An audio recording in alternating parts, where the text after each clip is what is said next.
Bueno,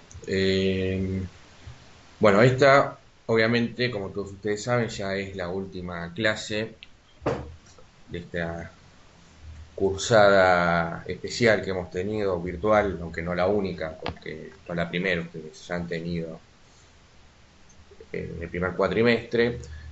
Bueno, y la idea de la clase de hoy es hacer algunas consideraciones sobre el tema enfermedades inculpables, es decir, eh, nosotros cuando vimos el tema del impacto o cómo jugaba la salud del trabajador en todo el campo de las relaciones laborales, eh, habíamos establecido dos campos. Por un lado, diferentes en principio.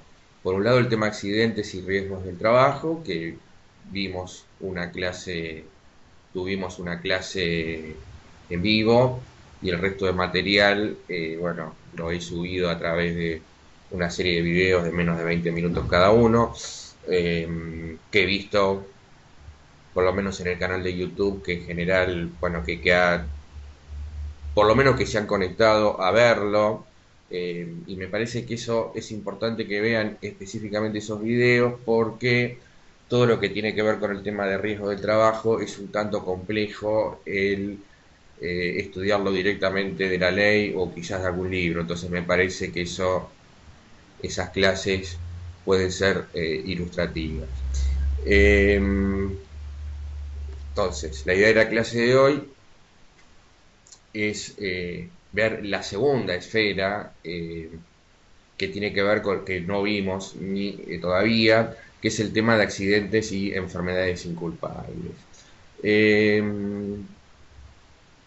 es decir, en principio podemos hablar como aquellas que no tienen origen en el contrato de trabajo, pero que impactan en el contrato de trabajo y justamente entonces la ley de contrato de trabajo lo que hace es establecer de qué manera, qué pasa con el contrato de trabajo cuando ese trabajador tiene un accidente o enfermedad inculpable. Voy a ver si puedo compartir.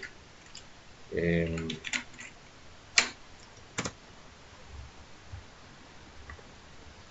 Vamos a ver si puedo compartir la ley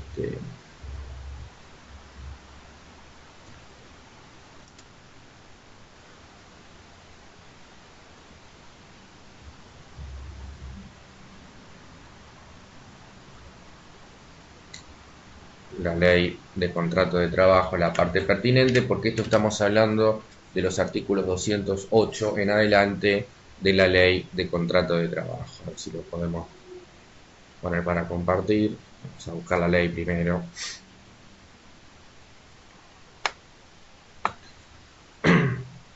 Eh, Básicamente, mientras trato de ir buscando la ley y ponerla para compartir, bueno, básicamente lo que establece la ley de contrato de trabajo es un sistema de licencias o de suspensión del contrato de trabajo cuando se produce un accidente o enfermedad inculpable. Cuando hablamos de accidente o enfermedad inculpable, entonces en principio podemos decir que no tiene origen en el contrato de trabajo, no tiene origen en la prestación de tareas, no se produce, para ser más exactos, por el hecho o en ocasión del trabajo. No sé, pensemos en un trabajador que tiene una gripe o que tiene una hepatitis o que tiene, no sé, o se hizo el Messi el fin de semana y quedó lastimado.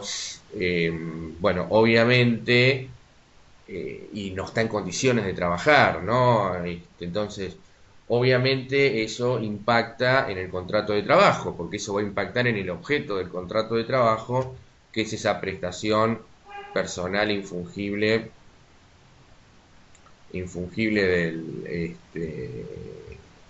del trabajador. A ver esto. Eh, y eso lo va a regular a partir del artículo, va a estar regulado a partir del artículo 208 y siguientes de la ley de contrato de trabajo. Para que exista entonces, vuelvo a insistir, un accidente o enfermedad,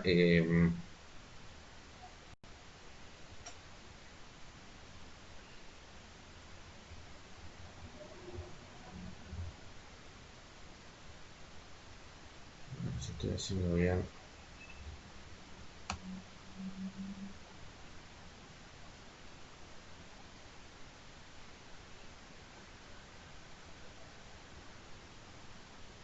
No, no sé.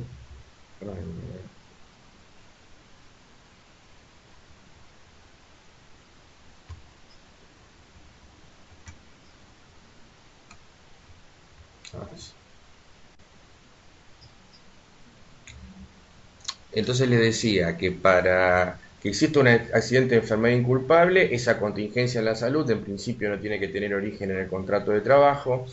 Digamos, un segundo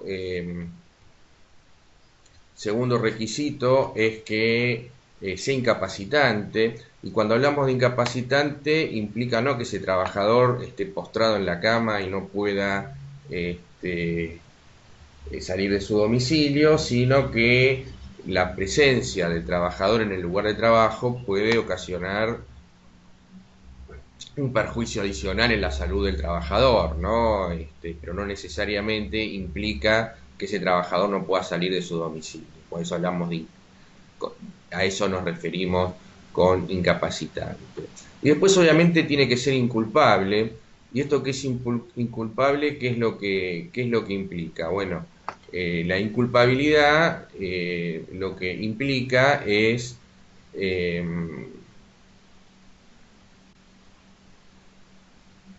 no, sí.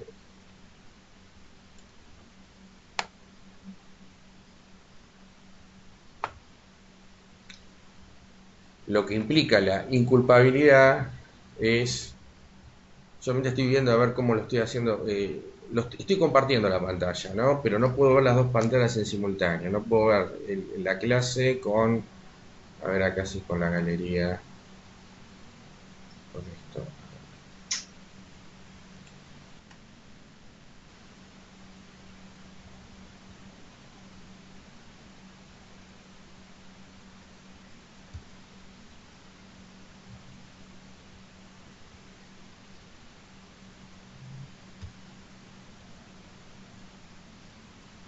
Bien, si lo que pasa es que no me resulta cómodo.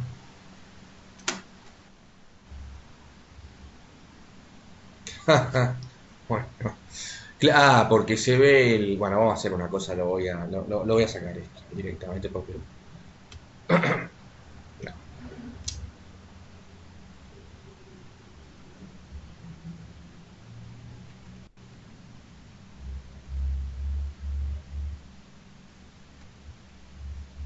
digamos, total, de todas maneras, si no, fíjense ustedes en la.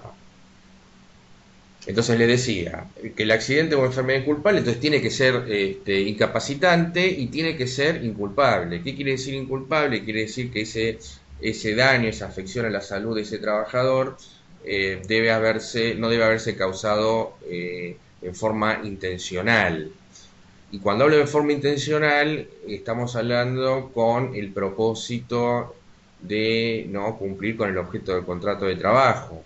Porque, por ejemplo, existe una muy vieja jurisprudencia, pero que sigue siendo aplicable, que, por ejemplo, en el caso de las secuelas o las afectaciones en la salud de un trabajador que cometió un intento de suicidio frustrado, eh, porque no cumplió el objetivo de quitarse la vida y tiene secuelas y no puede ir a trabajar, se entendió incluido dentro del accidente de enfermedad inculpable porque, si bien obviamente el intento de suicidio es un acto deliberado e intencional de quitarse la vida, en este caso de un trabajador, solamente ese trabajador quedaría fuera de la cobertura si ese daño en la salud que sufre se hubiese provocado no solamente en forma intencional, sino además con intención de provocar el daño, sino fundamentalmente con la intencionalidad de no cumplir el contrato de trabajo. Entonces, ese sería el concepto de inculpabilidad que deriva de la interpretación que se hace del artículo 208 y siguientes de la ley de contrato de trabajo. Bueno, esa enfermedad inculpable lo que va a hacer generarle al trabajador el derecho a tener una licencia paga. Y esta licencia paga es por cada enfermedad inculpable o accidente inculpable que tenga el trabajador, y esa licencia paga va a estar limitada, o sea, va a tener un límite máximo que va a depender de dos variables: la antigüedad del trabajador y si tiene o no cargas de familia. El artículo 208, en ese sentido, de la Ley de Contrato de Trabajo, establece que si ese trabajador tiene menos de 5 años de antigüedad, el plazo máximo de licencia paga será de 3 meses. Y si tiene más de 5 años de antigüedad, el plazo de licencia paga se duplicará y será de 6 meses. Y en el caso de que tenga el trabajador cargas de familia, esos plazos se duplicarán, es decir, que el trabajador, si tiene más de 5 años de antigüedad y tiene cargas de familia, puede llegar a tener hasta un año de licencia paga por enfermedad con goce de remuneración.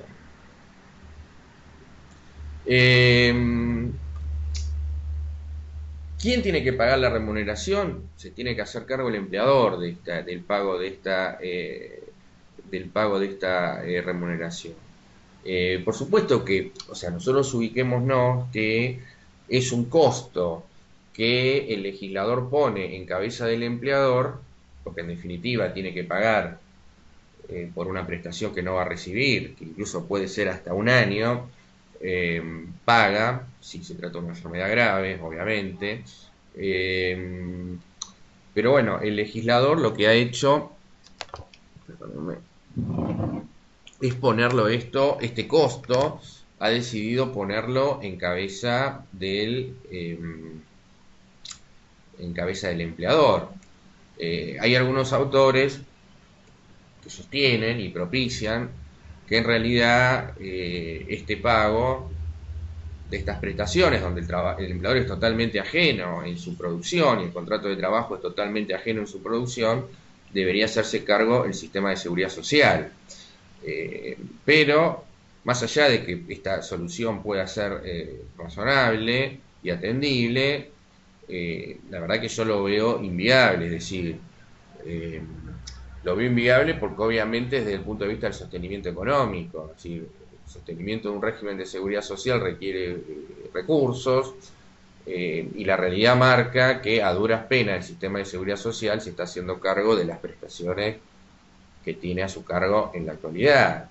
Y cualquier reforma que se plantea hacer, por ejemplo, en materia previsional, en materia jubilatoria, uno de los puntos normalmente está dirigido al achicamiento de lo que se paga, sea por la vía de elevar la edad jubilatoria, sea por la vía de hacer algún ajuste en el tema de los índices de actualización.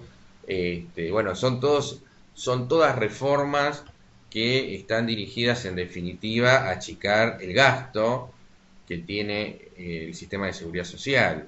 Y debo decir esto, que en realidad esta no es no es una cuestión propia de la Argentina, porque si no en todo el mundo, cuando se está hablando de alguna reforma en el sistema de seguridad social, está destinada a reducir el costo que esto tiene, es decir, los beneficios, o sea, desde el punto de vista del Estado, de reducir los costos, desde el punto de vista de los beneficiarios, de eventual beneficiario del sistema de seguridad social, bueno, reducir derechos, reducir beneficios, etcétera. Es decir, no estoy haciendo una valoración, sino estoy haciendo una descripción.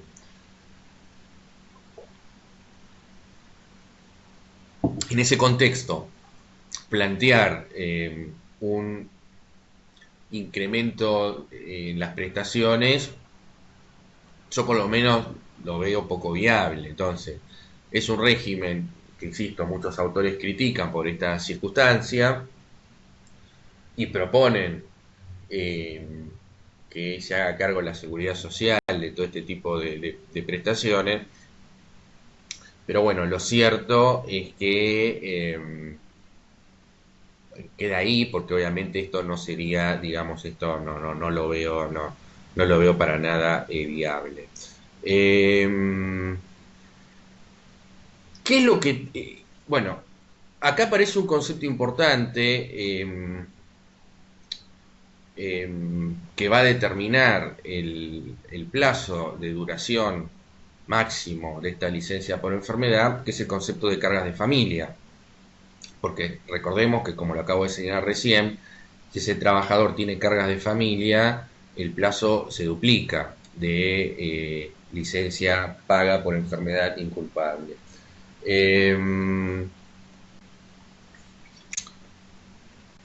Bueno, esto es una cuestión que no está, esta es una cuestión que no está definida, digamos, ¿no? En la ley, porque la ley simplemente habla de cargas de familia y, bueno, habrá que ver en cada uno de los casos si qué se entiende por cargas de familia o si realmente es una carga de familia. Eh, Ya les digo, porque, bueno, no hay una definición legal. En principio yo diría que hay varias posturas, pero yo diría que la jurisprudencia es bastante amplia en términos de la acepción de carga de familia. Incluso, por ejemplo, hay casos muy famosos, yo no me acuerdo, o muy conocidos, yo no me acuerdo los autos, es decir, la carátula del expediente, pero me acuerdo que era una trabajadora que estaba embarazada previo, no me acuerdo, era previa a la licencia por maternidad. Bueno, tiene un episodio de accidente de enfermedad inculpable y se debate si esta trabajadora tenía o no cargas de familia, ¿no? Y se concluye que sí, porque la persona, porque estaba embarazada y la persona por nacer se la consideró como carga de familia, en una interpretación amplia del concepto. Entonces, lo que quiero decir con esto es que, bueno, es, cuando va a la jurisprudencia, cuando va a la justicia, diría que hay una interpretación bastante amplia en general sobre digamos, sobre este concepto. Hay quienes sostienen que si hay obligación de alimentos, según el código, hay algunos que lo limitan a el concepto de carga de familia a los supuestos de los casos en los cuales el trabajador cobra asignaciones familiares. Lo que pasa es que ese concepto es súper estricto, por lo menos en la actualidad, porque el trabajador percibe asignaciones familiares, quiero decir, solamente en los casos de hijo, asignación por hijo. Entonces, claro, sería el único caso en el cual se consideraría carga de familia. Pero bueno, ese trabajador puede tener un cónyuge, puede tener un conviviente, puede tener, no sé, padres, qué sé yo, padre, madre, o incluso algún hermano, o habría que ver los hijos, podrían ser hijos mayores de edad y que sin embargo sigan viviendo con el trabajador, y bueno, esté en los hechos a cargo. Bueno, si hay una obligación de alimentos según el Código Civil, que lo define en forma bastante amplia, podemos señalar que eso debe considerarse como carga de familia. Bueno, todo este tema el tema de accidentes y enfermedades inculpables, debo decir que desde el punto de vista práctico es uno de los capítulos más conflictivos en la práctica, en el día a día, del cumplimiento del contrato de trabajo, porque esto genera muchísimas cuestiones desde el punto de vista práctico. Eh, Cuando nosotros decimos que el pago del salario está a cargo del empleador, que se hace cargo de este tema, ¿cómo se debe pagar? Bueno, el monto que se debe pagar lo marca el artículo 208 de la Ley de Contrato de Trabajo, que es un artículo conocido por ustedes porque se aplica también el 208 en términos de fijar el quantum de lo que hay que pagar en materia de accidentes y riesgo del trabajo. Recuerden ustedes que en el caso del trabajador que está en su puesto de incapacidad laboral temporaria, los primeros 10 días lo paga el empleador y a partir del día 11 lo paga la aseguradora de riesgo del trabajo mientras dure su puesto de incapacidad laboral temporaria, y el monto de lo que hay que pagar por remisión del decreto 1694/09 es lo que marca este artículo 208 de la Ley de Contrato de Trabajo. Este artículo 208 de la Ley de Contrato de Trabajo, originariamente previsto para el caso de accidentes e enfermedades inculpables, lo que dice es que el trabajador no debe sufrir una merma, como regla general, una merma en la remuneración como consecuencia de la enfermedad inculpable.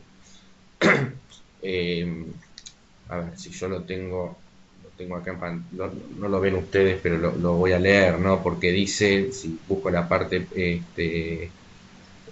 pertinente,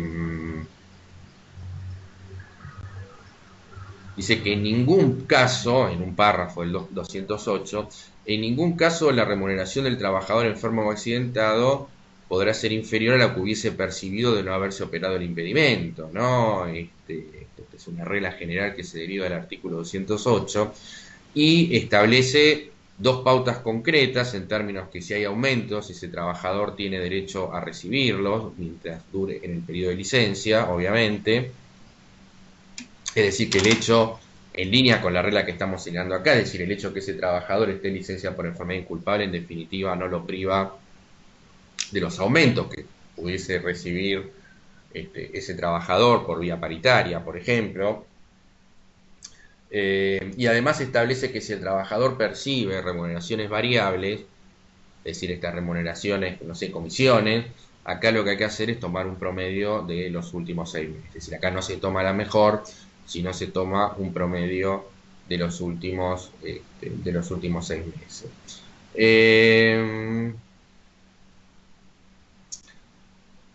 Bueno, una de las... ¿qué puede hacer? ¿Qué obligaciones tiene el trabajador? Bueno, el artículo 209 de la Ley de Contrato de Trabajo marca que el trabajador que sufre un accidente... quiero decir que este punto de lo que hay que pagar también es otro de los temas que es conflictivo, ¿no? Porque, a ver, yo tengo un caso ahora bueno, que inicié, juicio que iniciamos ahora, donde hay una discusión con respecto a un rubro. Hay varias discusiones, pero uno de los rubros que se discute es un adicional por presentismo que cobraba el trabajador. Claro, y ahí nosotros tenemos un inconveniente, porque, a ver, el adicional por presentismo puede estar fijado por convenio colectivo o puede estar fijado determinado por una decisión unilateral del empleador. Que en cualquiera de los dos supuestos se establecen una serie de pautas o requisitos para su percepción, obviamente, y muchas veces el requisito que se coloca es obviamente que el trabajador concurra a prestar servicios y no se exceptúa cuando, digamos, si no cobra esa asistencia cuando el trabajador falta, y si falta por una licencia por enfermedad, bueno, muchas veces la convención colectiva o la decisión unilateral del empresarial, cuando concede este derecho, este salario, establece que no tiene derecho al cobro. El tema es cómo se compatibiliza con esta regla del artículo 208, que es bastante clara al respecto, ¿no es cierto? Y la verdad que encontré alguna jurisprudencia, yo no sé si es mayoritaria, pero bueno, encontré alguna jurisprudencia que dice que, no sé, una norma o un convenio colectivo no puede ir en contra de lo que la ley dice, salvo que sea más favorable para el trabajador. Entonces, bueno, un poco el tema de los principios generales. Pero bueno, este es uno de los puntos que puede llegar a generar algún tipo de controversia, el tema de este tipo de adicional.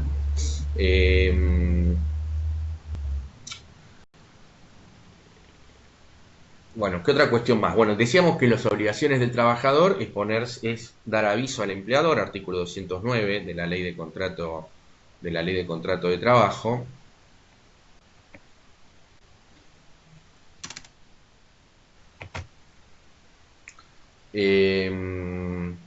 en la primera jornada, donde tiene este accidente o enfermedad inculpable, la ley habla de dar aviso, es decir, no es que es esto, no requiere una comunicación por medio fehaciente, es decir, mandar un telegrama, una carta documento, pero por supuesto no hay ningún impedimento para que el trabajador acuda a este mecanismo, que normalmente va a acudir a este mecanismo si hay alguna situación ya de conflicto declarado con su empleador.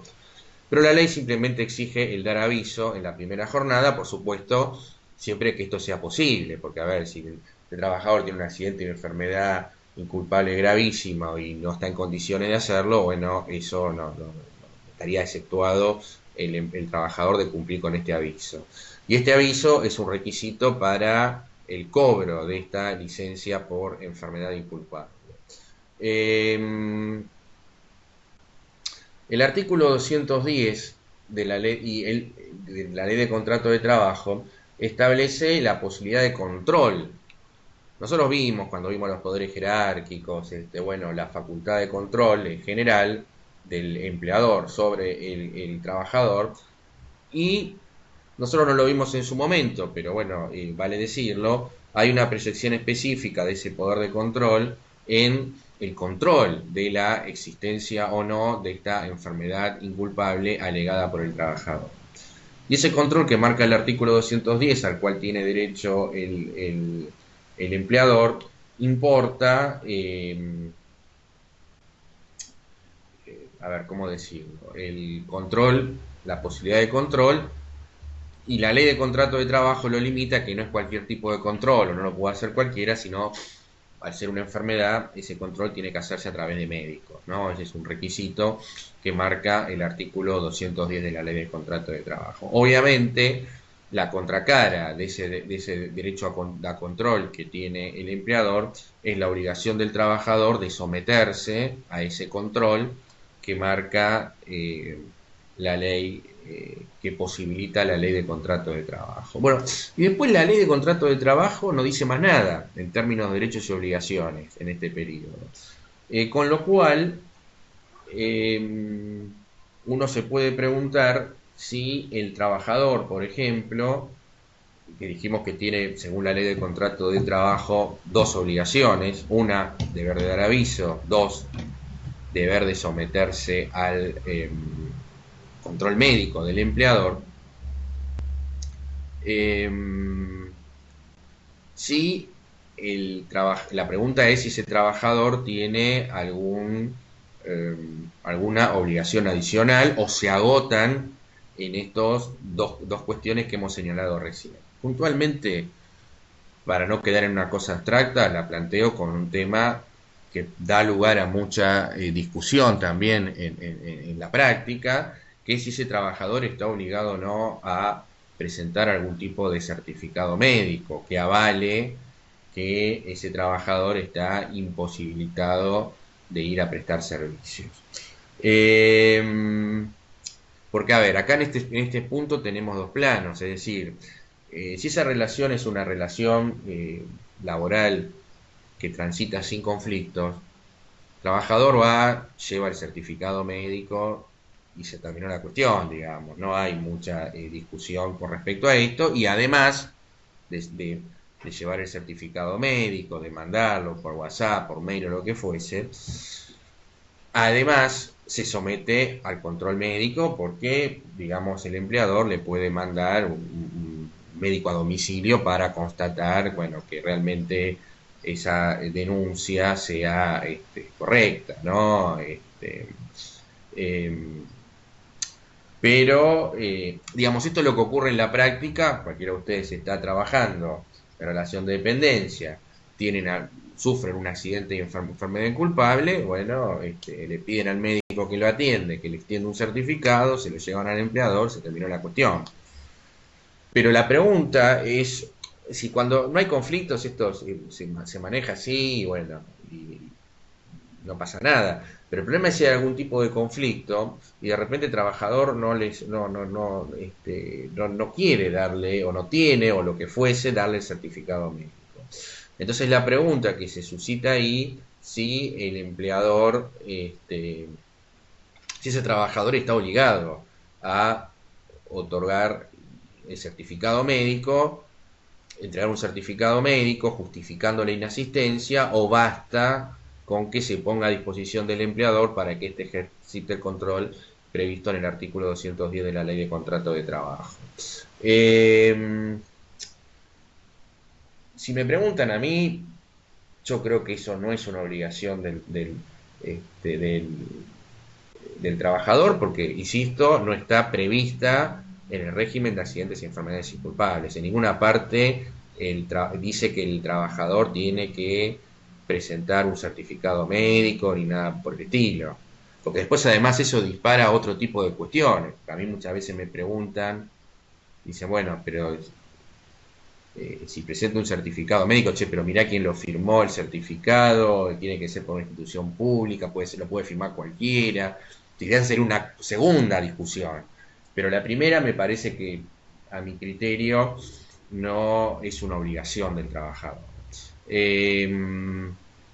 Por supuesto que este es un criterio que es discutible, he visto alguna opinión en sentido contrario a lo que yo sostengo, en el sentido que en realidad, si bien no es un deber que esté explícitamente fijado en este capítulo de la Ley de Contrato de Trabajo, podría derivarse de los principios del artículo 62 y 63 de la Ley de Contrato de Trabajo, que habla del deber de las partes de actuar con criterio de colaboración, solidaridad y la figura del buen trabajador, y que dice los artículos 62 y 63 de la Ley de Contrato de Trabajo que, bueno, los deberes de las partes se derivan del contrato, no solamente en los que son explícitos, sino aquellos que derivan del deber de colaboración, etcétera, etcétera. Es decir, utiliza una frase en estos términos, de los cuales, bueno, algunos autores derivan esta obligación de justificar y presentar un certificado médico que justifique la inasistencia del trabajador sobre la base de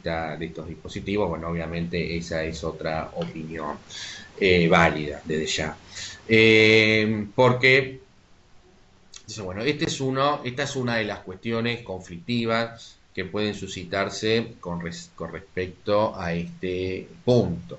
Después, otra cuestión muy conflictiva que también puede darse es que, supongamos que ese trabajador tenga certificado médico que indique que ese trabajador no está en condiciones de prestar servicio, y supongamos que el empleador manda médico y el médico que manda al empleador llega a la conclusión exactamente contraria, es decir, que ese trabajador sí está en condiciones de prestar servicio. Bueno, y acá nos encontramos con un conflicto, con un problema, porque, a ver, hay un conflicto entre el certificado médico del trabajador y el certificado médico del empleador, que están en sentidos opuestos. Hay uno que dice que no está en condiciones de ir a trabajar, certificado médico del trabajador, y hay uno que dice que está en condiciones de trabajar, certificado médico del empleador. ¿Cómo se resuelve este conflicto? Bueno, si ustedes van y leen la Ley de Contrato de Trabajo, la Ley de Contrato de Trabajo no dice nada con respecto a este punto, un tema muy importante en el día a día del contrato de trabajo. Si no estoy hablando de un tema accesorio o accidental del contrato de trabajo. No sé, cualquiera que haya trabajado en el área de personal de una empresa, o que era asesorado en alguna empresa, bueno, estos temas de personal y el tema de las enfermedades, etcétera, es un tema que en el día a día es un tema que siempre se presenta como conflictivo, digamos, ¿no? Bueno, esto no está resuelto, pero debo indicar que a nivel jurisprudencial, si hay una controversia, y esto tienen que tener presente, entre los dos certificados médicos, la jurisprudencia ha hecho prevalecer el certificado médico del trabajador sobre la base que es el que mejor lo conoce, que lo trata, etcétera, etcétera. Entonces, bueno, este es un régimen que en la práctica, digamos, bueno, trabajador está bastante protegido desde ese punto, digamos, desde ese punto de vista.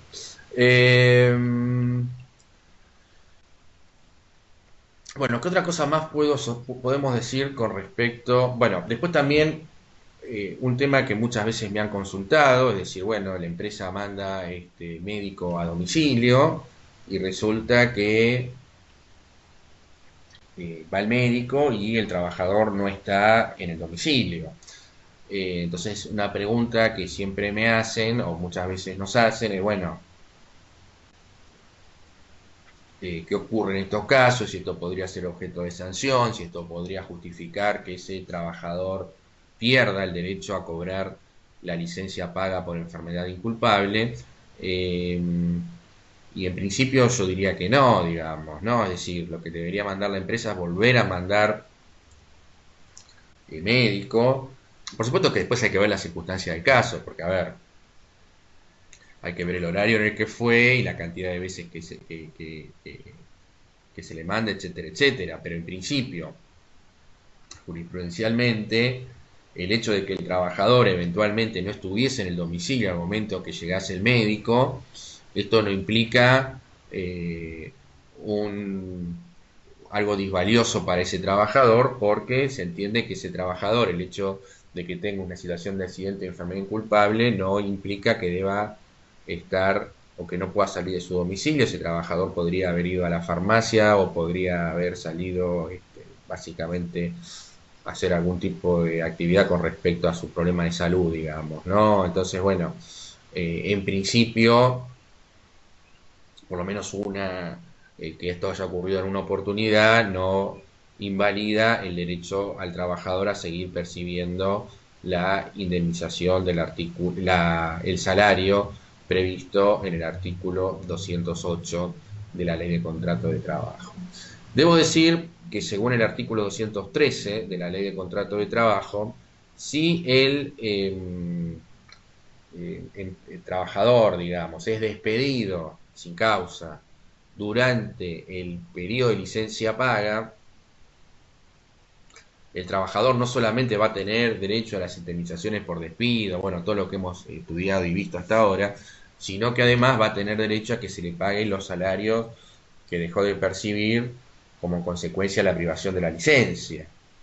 Es decir, va a tener derecho a cobrar los salarios hasta que se venza el periodo legal de licencia, según los máximos que nosotros hemos visto hasta ahora, o que ocurra el alta médica, lo que haya ocurrido primero. Es decir, se tiene que seguir pagando el salario, que marca el 213, hasta que se le dé el alta o hasta que se venza el plazo de licencia legal, lo que ocurra primero.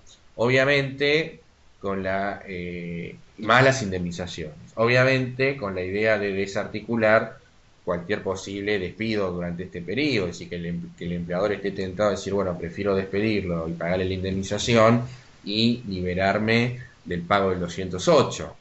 Eso la ley lo neutraliza, es una norma antifraude de alguna manera porque la ley establece que, bueno, si se produce esta circunstancia, el empleador no se va a ahorrar nada en definitiva. ¿Por qué? Porque va a tener que pagar la indemnización por despido con todos los corolarios, anexos que nosotros hemos visto, pero además no va a eludir el pago del 208, porque de todas maneras lo va a tener que pagar igual, ¿no? Entonces, de alguna manera la ley con este artículo 213 de la Ley de Contrato de Trabajo desalienta este tipo de situaciones, digamos, ¿no? De posibles conductas.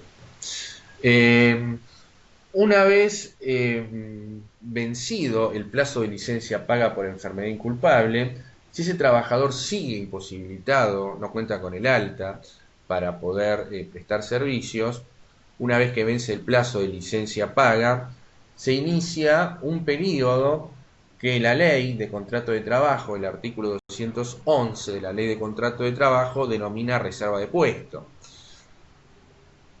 ¿En qué consiste? Bueno, también es un supuesto de suspensión del contrato de trabajo, donde el trabajador obviamente está liberado de la prestación de servicios por esta circunstancia de salud, pero el 211 marca que durante ese periodo de reserva de puesto ya el trabajador va a perder el derecho al cobro de la remuneración. Es decir, al periodo de licencia paga del 208 se le va a adicionar un periodo de licencia por una licencia o una suspensión sin goce de sueldo de ese trabajador, que se va a extender por el plazo de un año. Por supuesto, esta circunstancia se la tiene que comunicar el empleador al trabajador mediante la remisión de una carta de documento, es decir, comunicándole que se termina la licencia por enfermedad inculpable y empieza el periodo de reserva de puesto por un año previsto en el artículo 211 de la Ley de Contrato de Trabajo. Vencido el periodo de un año, si el trabajador sigue sin tener la posibilidad, sin tener el alta médica, bueno, en ese caso, ese trabajador podrá ser desvinculado, vencido el periodo de licencia sin goce de haberes del 211, sin consecuencias indemnizatorias.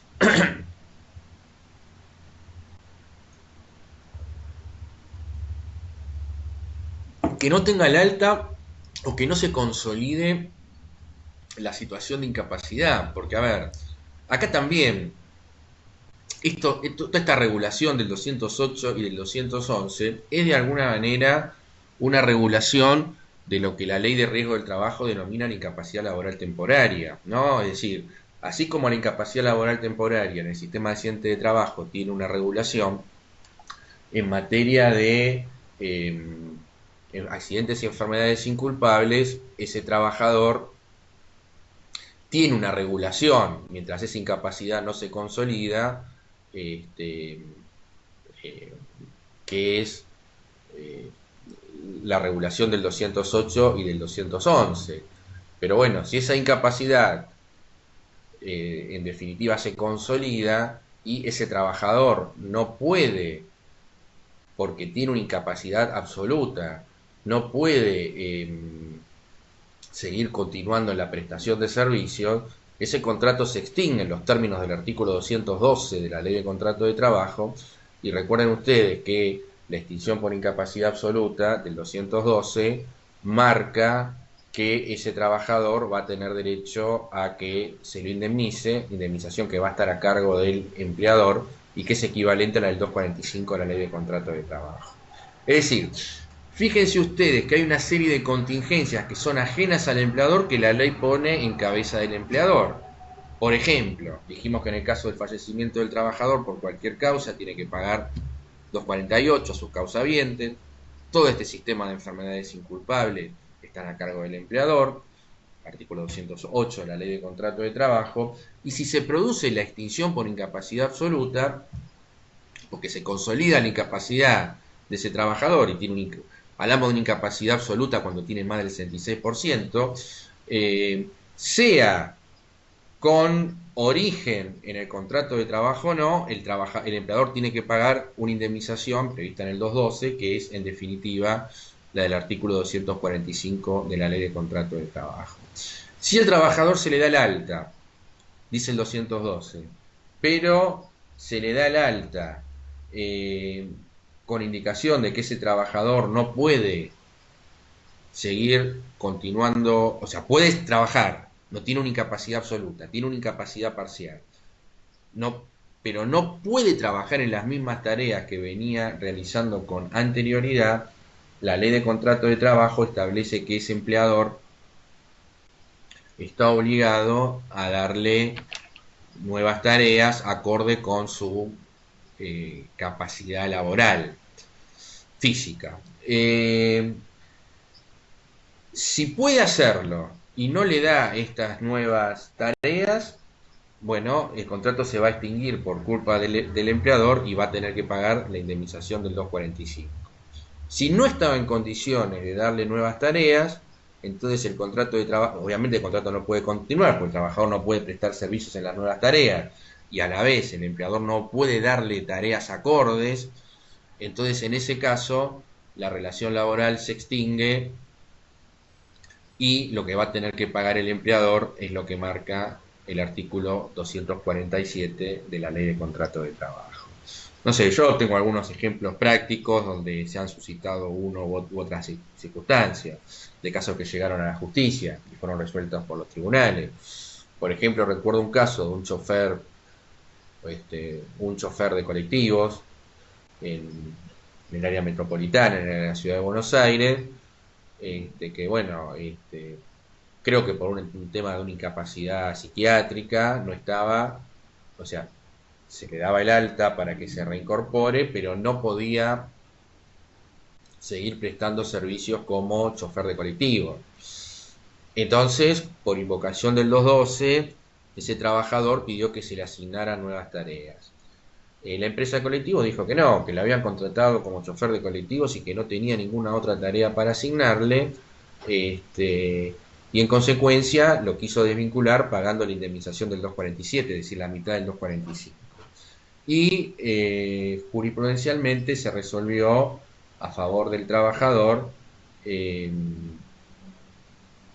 entendiendo que en realidad ese empleador podía haberle otorgado, en función de la prueba de ese caso, ¿no? Le podría haber otorgado funciones de, bueno, como se dice vulgarmente, ¿no? De expendedor de boletos o de controlador de boletos, del chancho, como se le dice en la jerga al que ejerce ese tipo de control, pero que no conduce, digamos, que no conduce obviamente ninguna unidad. Entonces, en ese caso se resolvió a favor del trabajador. Después, por ejemplo, recuerdo un caso de un trabajador que era un encargado de un edificio, bueno, y aparentemente el certificado médico de ese trabajador indicaba que no podía seguir realizando ese tipo de tareas, tenía que cumplir una tarea reducida, alguna cosa por el estilo. Eh, y entonces ahí, y bueno, entonces el empleador, el consorcio, planteó que eso no era posible y pretendió pagarle el 247 y acá la jurisprudencia le dio la razón al consorcio diciendo, bueno, que en ese caso, en un consorcio donde había un único empleado que era el encargado del edificio, resultaba materialmente imposible para ese consorcio otorgarle otra tarea que no fuese la del único puesto laboral que existía en ese consorcio, que era la del encargado del edificio con carácter permanente. En fin, son cuestiones son bastante debatidas, digamos, en la práctica, pero bueno, yo creo que algunas cosas este, deberían ser modificadas, no sé si modificadas, pero debería haber algún tipo de mecanismo, por ejemplo, cuando hay algún tipo de divergencia entre lo que dice el médico del trabajador y el médico del empleador. No podemos que se resuelva, porque además esta resolución a favor del certificado médico del trabajador se hace después de un juicio de 5 años, es un despropósito, digamos, no, tiene que haber algún sistema ágil donde se pueda ejercitar este control y se pueda resolver en el momento si ese trabajador está en condiciones de ir a trabajar o no. O sea, a través de la realización de alguna junta médica o alguna cosa por el estilo, ¿no?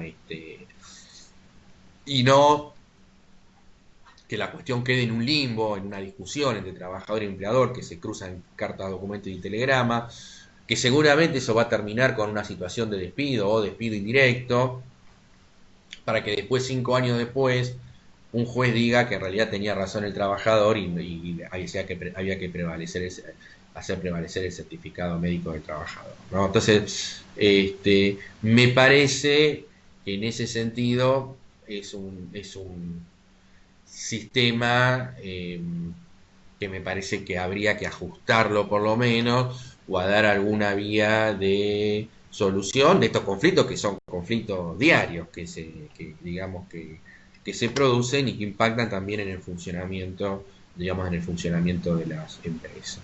Bueno, con respecto a este tema, me parece que esto es más que suficiente, digamos, complementado esto con eh, eh, lo que nosotros vimos eh, en materia de accidentes y riesgo del trabajo.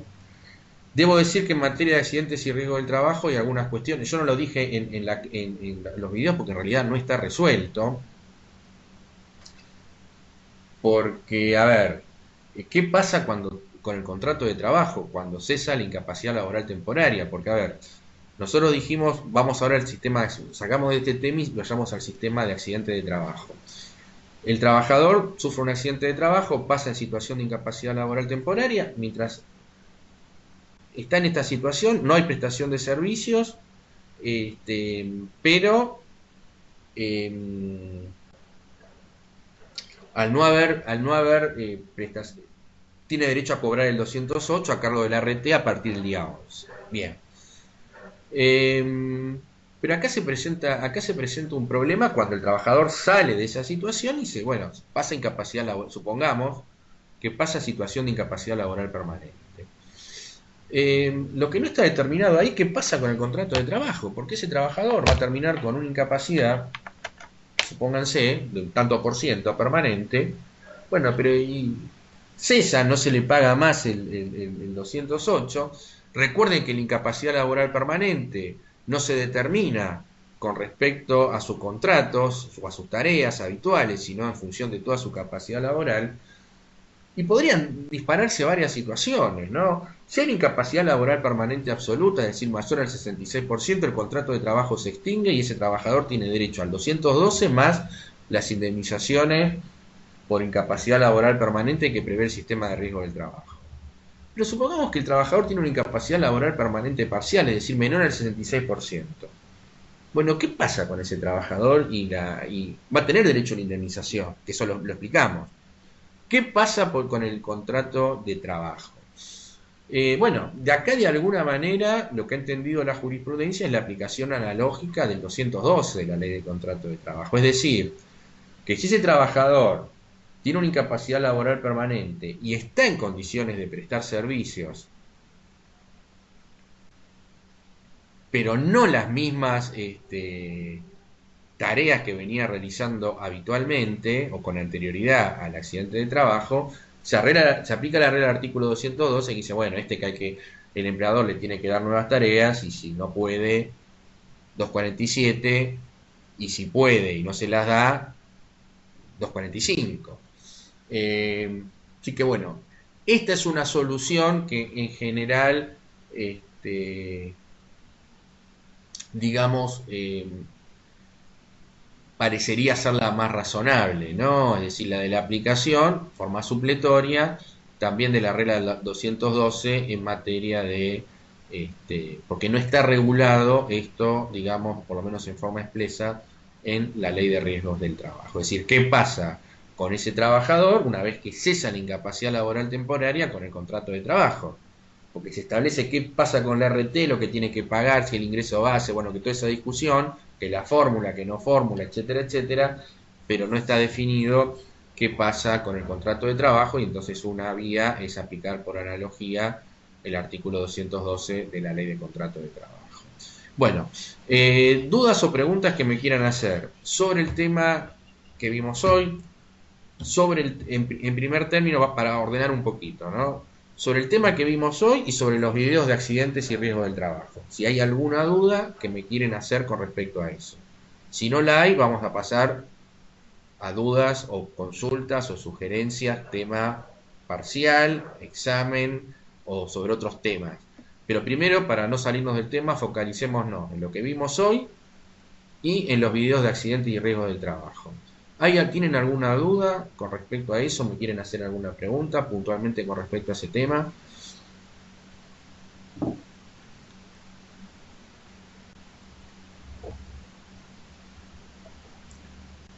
Bueno, silencio. Así que, a ver, hay alguien que conectó el micrófono, me pareció. Sí, yo, profe, pero Sí, una consulta cortita. A ver usted cuando pasa los porcentajes, o sea, las fórmulas indemnizatorias de acuerdo a los porcentajes de incapacidad. sí, En la, Cuando habla de los pisos y de la suma fija, por lo general dice que son valores 2009 que deben ser actualizados por RIPTE. correcto. Ese RIPTE es un índice que, digamos, no sé, me imagino tipo una tabla que se va actualizando anualmente y eso es como un porcentaje de ajuste por inflación, una cosa así. Bueno, está bien la pregunta. La introducción del RIPTE en toda esta historia se da con la 26773, que es una ley del año 2012. Porque ¿qué Mm, era lo que pasaba? Justamente la ley fijaba sumas fijas y fijaba estos pisos, pero los fijaba con valores eh, que quedaban rápidamente desactualizados. De hecho, cuando llega en 2012 justamente, los valores eran del 2009, totalmente desactualizados, ¿no? Bueno, por el fenómeno inflacionario. Entonces había que buscar algún índice que ajustara todos estos valores. Claro, y el problema que normalmente se utilizaba, no sé, para cualquier tipo de ajuste, el- el índice de precios al consumidor del INDEC o alguno de los índices que publicaba el Instituto Nacional de Estadísticas y Censo. Pero quizás ustedes, no sé si ustedes lo recuerdan esto, pero estamos hablando del año 2012, en esos índices no creía nadie, digamos, porque bueno, se partía de la base que todos los índices del INDEC eran, iba a utilizar la palabra dibujados, pero ¿viste? Me mm, resulta un poco fuerte, digamos, pero bueno, que no se ajustaban a la realidad, digamos, ¿no? Es decir, entonces se daban situaciones hasta curiosas y graciosas, porque por ejemplo me acuerdo que Moyano, que en ese momento era, o quizás un poquito antes, ¿no? Que era aliado del oficialismo, cuando tenía que ir a discutir el aumento de sueldo, no tomaba de sus bases para su convenio, para su paritaria, no tomaba para nada este, obviamente que ninguno los sí, tomaba, los índices del INDEC, claro. y entonces una vez le preguntaron y dicen, bueno, no, que él tomaba lo que le compataban las compañeras cuando iban a comprar en el supermercado, digamos, ¿no? Es decir, era una manera elegante de decir que ni siquiera él creía, por más que en ese momento era aliado al gobierno, que creía Claro. en estos índices. Y la realidad es que no creía nadie, no solamente este señor. Entonces, buscaron algún índice para que pudiese ser creíble y encontraron este. ¿Qué es lo que mide el RIPTE? El RIPTE es un índice que mide la variación mensual de los aumentos salariales promedio. Eh, entonces, es un índice que publica el Ministerio de Trabajo y que debo decir que cuando se sancionó la ley 26773 del año 2012, en ese momento el índice de aumento salarial estaba por encima de la inflación. Cosa que después esto no pasó y bueno, claramente este año tampoco y en los últimos años no tampoco, ¿no? Pero bueno, este sería ese índice, que es un índice que publica el Ministerio, digamos que publica el Ministerio de Trabajo y que vos entrás en la página del Ministerio de Trabajo y están los índices que mide el aumento salarial promedio. O sea, toma el aumento salarial promedio de todas las actividades mes por mes. Para el tema de las sumas fijas y para el tema de los pisos, la Superintendencia de Riesgo del Trabajo publica semestralmente la actualización de estos montos, de manera tal que en realidad con esto no es que yo tengo que salir a hacer el cálculo, sino lo que yo tengo que averiguar es cuál es la resolución de la Superintendencia que fija los valores, porque esos valores se actualizan por semestre, digamos, ¿no? Este, yo después, si me acuerdo, les voy a subir en el campus los valores, no para que ustedes los tengan que estudiar, sino para que tengan una idea de qué valores estamos hablando. Porque obviamente que yo te diga, vos, 180.000 pesos por porcentaje de incapacidad el mínimo, o que sea una suma fija de 80, 100 o 120 del año 2009, eso y decirte nada es más o menos lo mismo, porque no sabemos qué valores son al 2020. Entonces, no sabemos si es mucho o si es poco. Ustedes imaginarán que si es del 2009 y se actualiza por un índice de actualización salarial, tienen que ser montos importantes, digamos, ¿no es cierto? Ujú. Pero bueno, Sí, yo después si me acuerdo se los voy a subir a título meramente informativo, no porque lo tenga que estudiar desde ya, ¿no? perfecto. Perfecto, perfecto. Y una Sí, consultita más. Em, Cuando el trabajador tiene el derecho de elegir la opción de cobro e indemnización, bien. me quedó una duda en qué momento es que lo puede hacer, porque leí una parte que dice que, o lo escuché mejor dicho, que lo puede hacer, a ver si lo anoté bien, antes del mecanismo.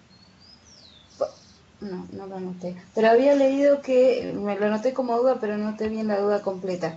eh, que podía elegir, digamos, si lo quería cobrar a través de las normas del Código Civil o si elegía todo este mecanismo, digamos, a través de lo que sería la ley de riesgo de trabajo. Ujú. Pero no me queda claro en qué momento se puede hacer esa opción. Bien. Eh, a ver, varias cuestiones con respecto a esto. Primero, porque el tema de la opción marca la renuncia, ¿no? Es decir, la Ujú. pérdida del derecho a percibir o reclamar con fundamento las normas del Código Civil. Eh,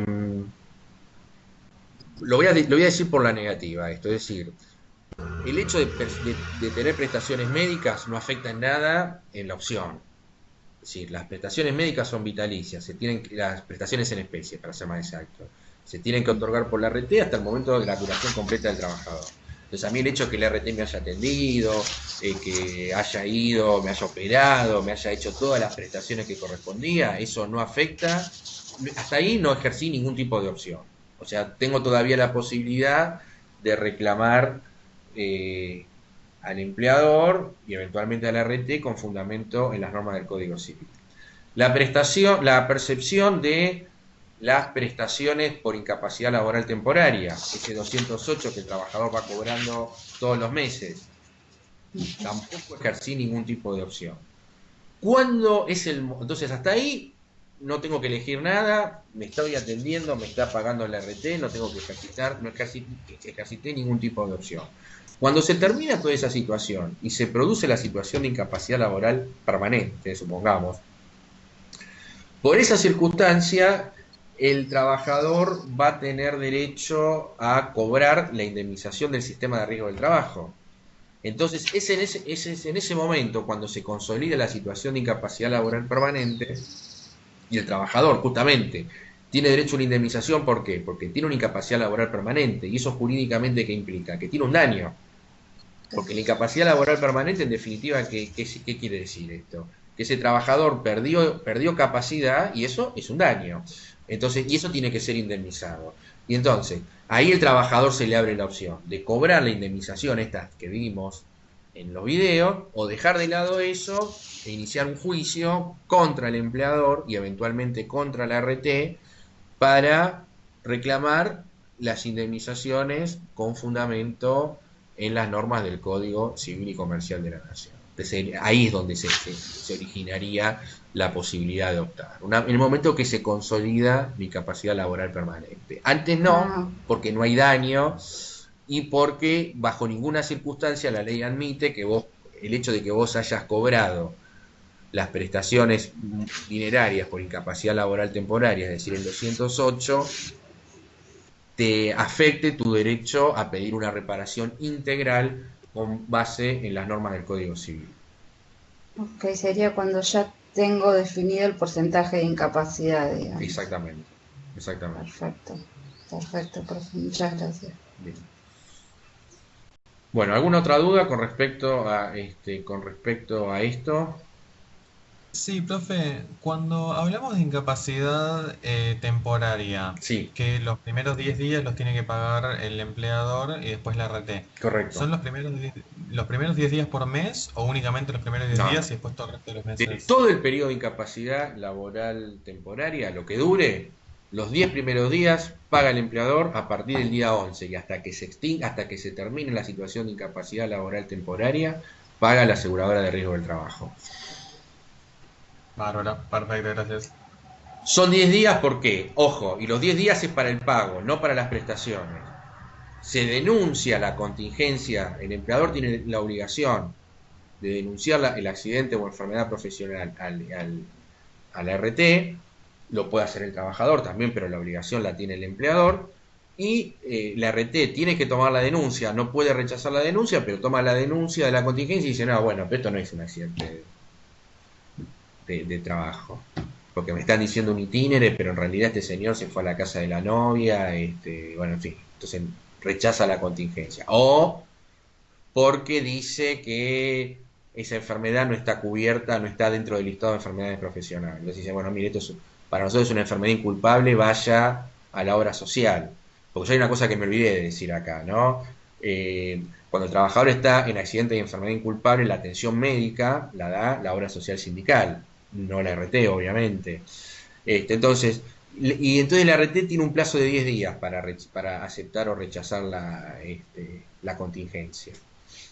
Tiene que dar las prestaciones en especie, porque eso las tiene que dar desde el momento de la denuncia, pero no tiene que pagar las prestaciones económicas durante este periodo de 10 días, que es el periodo que tiene en principio la RT para admitir o no la contingencia denunciada. Pero bueno, son 10 días únicos, a partir del día 11 hasta que se termina, a cargo de la RT. Bien, ¿alguna otra pregunta, alguna otra duda puntualmente con respecto a este tema? Después pasamos tema parcial y el resto de los temas. Sí, profesor, tengo una Sí, duda. En el artículo 211 que dice que le puede mantener el empleo por un año sí. y que si no tiene la posibilidad de incorporarse, que cualquiera de las partes pueda rescindir voluntariamente el contrato. Si es así, el empleador podría rescindir el contrato también, o sea, sin ningún pago de indemnización, sin nada. Bueno, obviamente eso de cualquiera de las partes está bien que fuiste a consultar el artículo, porque incluso yo lo expliqué de otra manera, pues yo dije el empleador. Y, y vos estás señalando bien que el 211 dice cualquiera de las partes. Eh, es un eufemismo esto, porque en realidad esta es una norma que está pensada para el empleador, es decir, ningún trabajador va a disolver el contrato de trabajo vencido el periodo de reserva de puesto. No existe esto. El que está contando los días para que se venza el plazo es el empleador, porque justamente el vencimiento del plazo le permite al empleador extinguir sin indemnizar, digamos, ¿no es cierto? Entonces, por más que la ley diga cualquiera de las partes, la realidad es que lo que quisieron decir ahí es el empleador. Y además, el puede, que está dicho ahí, puede, porque a ver, el empleador lo puede extinguir cuando quiera el contrato de trabajo. Lo que quiere decir es que lo puede extinguir el empleador sin pagar ningún tipo de indemnización, digamos. Es algo parecido al 92 bis en materia de periodo de prueba, que creo que también dice lo mismo, dice cualquiera de las partes puede extinguir, bueno, no, eso es un beneficio que se le da al empleador, como en este caso, digamos. Así que en definitiva es una norma, el 211, que está pensada para el empleador para extinguir, vencido este plazo, sin pagar. En definitiva, porque a ver, cuando el trabajador recibe esa comunicación, le están diciendo dos cosas. Primero, a partir de ahora no vas a cobrar más. Punto uno. Punto dos, vencido el año, esto se va a terminar, digamos. Eso es lo que implica la recepción de esa comunicación en la práctica por parte del trabajador. Ok, y esto es únicamente si el trabajador puede reincorporarse y no lo hace, porque si no pudiera, o si no puede también, porque me confunde el tema de por qué no le paga la indemnización si aún tiene algún problema el trabajador. Digamos que ese supuesto sería el supuesto en el cual ese trabajador no tiene el alta todavía, ¿no? Pensemos en alguna enfermedad muy grave que no tenga el alta, este, y tampoco está en un supuesto de incapacidad absoluta. Entonces, en esa circunstancia, en teoría, el empleador puede extinguir. Lo que pasa es que normalmente esto, a ver, en la práctica, yo te diría que el trabajador va a tratar de encuadrarlo en alguno de los supuestos del 212 de la ley de contrato de trabajo. Esto es lo que pasa en la práctica. Porque, a ver, quizás el trabajador no hace mucho, a lo mejor el trabajador no reclamó nada, pero cuando recibe la comunicación del 2, porque es un tema práctico, ubiquémonos en lo que es la realidad, el trabajador está enfermo, tiene viene cobrando la licencia, bueno, se la pagan mejor, peor, a lo mejor ni está asesorado legalmente, supongamos puede ocurrir eso. Pero bueno, un día recibe el 211 y le informan que no le van a pagar más y por un plazo de un año. Y normalmente se va a hacer asesorar en ese caso, porque se quedó sin salario y se va a quedar sin trabajo. Es casi como lógico que van a hacer, o vaya al sindicato, o vaya a algún lugar o algún abogado laboralista a asesorarse. Y normalmente ahí lo que se hace es tratar de encuadrarlo en alguno de los supuestos del 212, porque si no se queda sin nada, en definitiva. Esto es lo que ocurre, digamos. Entonces, si yo lo encuadro en el 212 diciendo que hay una incapacidad absoluta, que en realidad ya no hay, o sea, no tiene posibilidad de seguir trabajando, bueno, y se irá a tribunales y en tribunales se discutirá si tiene derecho a la indemnización o no, digamos. Lo que pasa es que la incapacidad absoluta tiene que ser una incapacidad superior al 66%, o sea, una incapacidad muy alta, digamos, ¿no?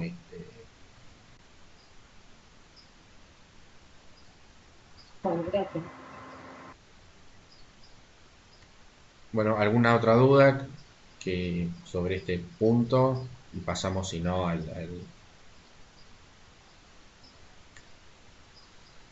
Bueno, si no hay dudas con respecto a este punto, pasamos segunda etapa de preguntas sobre algunos de los temas que constituyen restantes, que constituyen, bueno, materia de esta segunda parte, digamos, ¿no?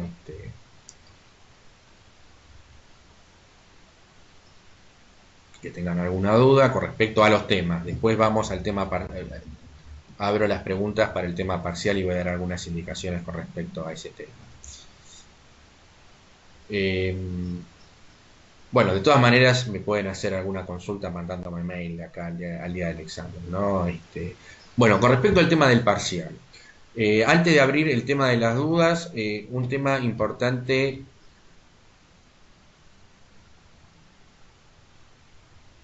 El tema del parcial. Bueno, hay una pregunta de Lucas ahí en el chat. Bueno, aclaro lo siguiente. El parcial va a ser escrito. Va a haber algunas preguntas por modalidad de choice. Y va a haber alguna pregunta seguramente, digamos, a desarrollar, digamos, ¿no? El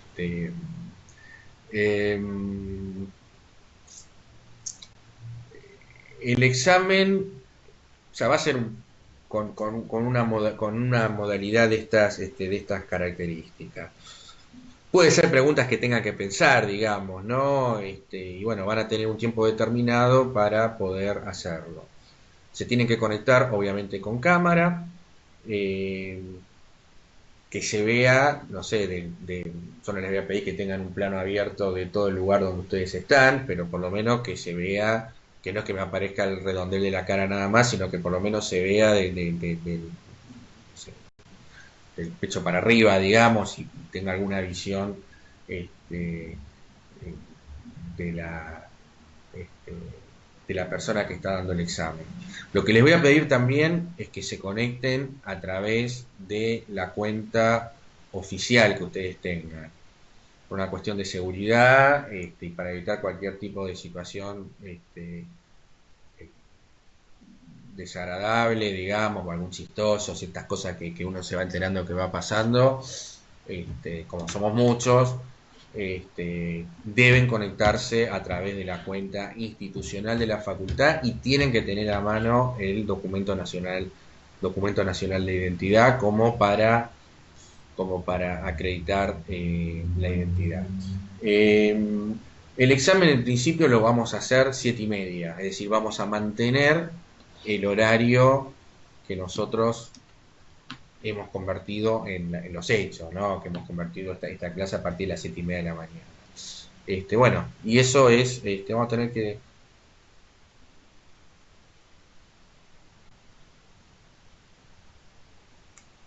Vamos a tener que bajar algún programa o algo por el estilo para rendirlo.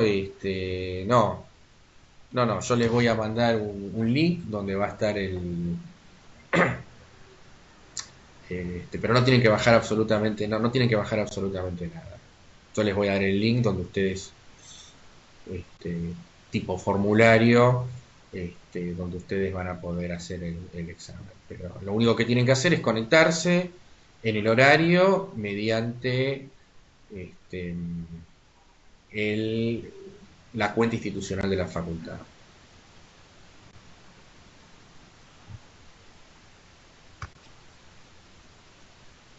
Bueno, no sé si hay alguna pregunta acá en el chat que me fijo.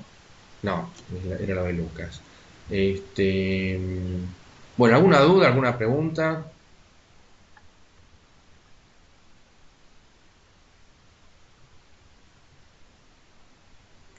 Ustedes van a tener, no se preocupen por el tema, no tengo definido el tiempo, por razones obvias no va a ser un tiempo acotado, digamos, y bueno, con ese tema ustedes no se preocupen que van a tener las indicaciones el día del examen, no. Ustedes preocúpense por el tema de tener bien estudiados los temas y no van a tener, no van a tener, no van a tener inconvenientes.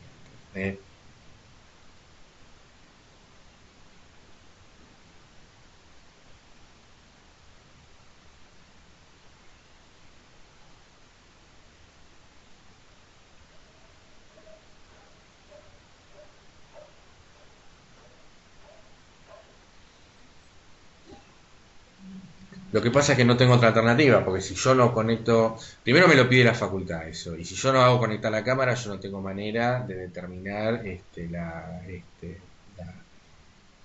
las personas que están dando el examen, digamos, ¿no? Así que bueno, este es un requisito, tienen que estar conectados durante el momento del examen y tienen que estar conectados con la cámara.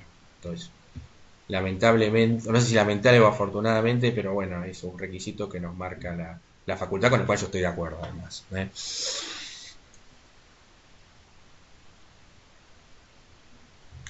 Bueno, si no hay más preguntas o consultas, damos por... Bueno, al final iba a ser una clase corta, al final me tomé la hora y media, no hay caso, quedamos hasta el final siempre.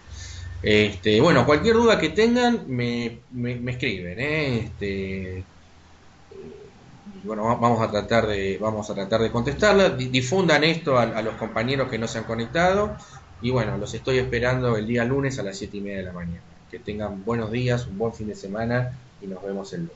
Gracias.